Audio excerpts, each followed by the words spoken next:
Hammaga salom. Nihoyat 5 yil deganda YouTube'da blogimda aktiv bo'lishga va foydali kontentlar joylashga qaror qildim. Bugun biz sizlar bilan nega 2025-yilda har bir inson ijtimoiy tarmoqlarda aktiv bo'lishi, blog, sahifa va kanallar yuritishi kerakligi haqida gaplashamiz va eng muhim 5 ta sababni keltirib o'taman. Demak, 5-sabab.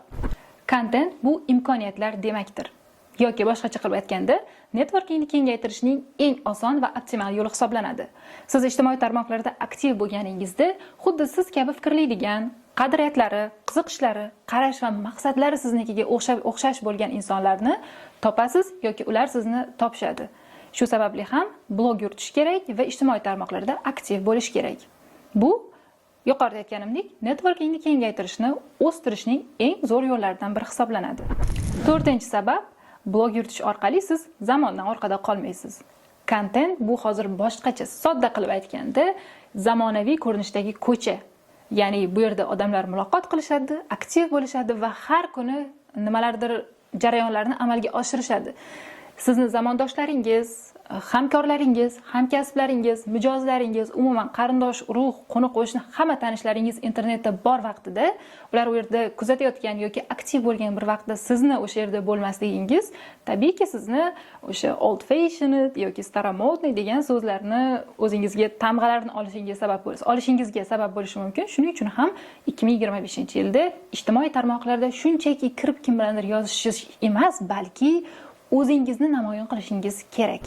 3-sabab esa blog, kanal yoki ijtimoiy tarmoqlardagi istalgan foydali aktiv sahifa bu daromad topishning eng oson, jozibali, qiziqarli va optimal yo'llaridan biri hisoblanadi.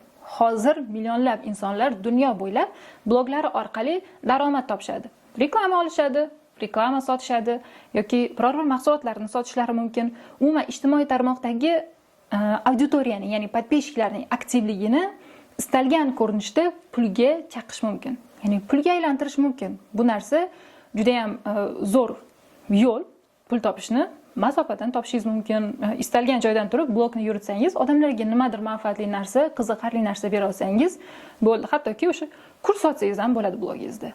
Demak, 2-sababga keldik. 2025-yilda siz blog yuritishingiz shart bo'lgan sabablardan ikkinchisi shuki, blog bugungi kunda shaxsiy brendingizning asosi hisoblanadi.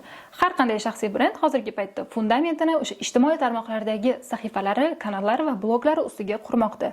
Bunday bir paytda sizni ijtimoiy tarmoqda yuritayotgan profillaringiz, akkauntlaringiz, kanal yoki blogingiz bu yangi mijozlaringiz yoki hozirgi mijozlaringiz, hamkorlaringiz, tanishlaringiz, boringki qarindosh urug'laringiz nazdida siz haqingizdagi tasavvurni shakllantiradi. Ya'ni hozirgi paytda ish beruvchilar, hamkorlar yoki mijozlar, umuman barcha o'sha tanishlaringiz sizni ijtimoiy tarmoqdagi profillaringiz yoki kanal yoki sahifalaringizga qarab sizga baho berishadi. Shu sababli menimcha hoziroq o'sha ijtimoiy tarmoqdagi sahifalaringiz haqida o'ylab, ularni tashqi ko'rinishi, upakovkasi yoki ichidagi kontentlarini bir tahlil qilib chiqishingiz kerak deb o'ylayman.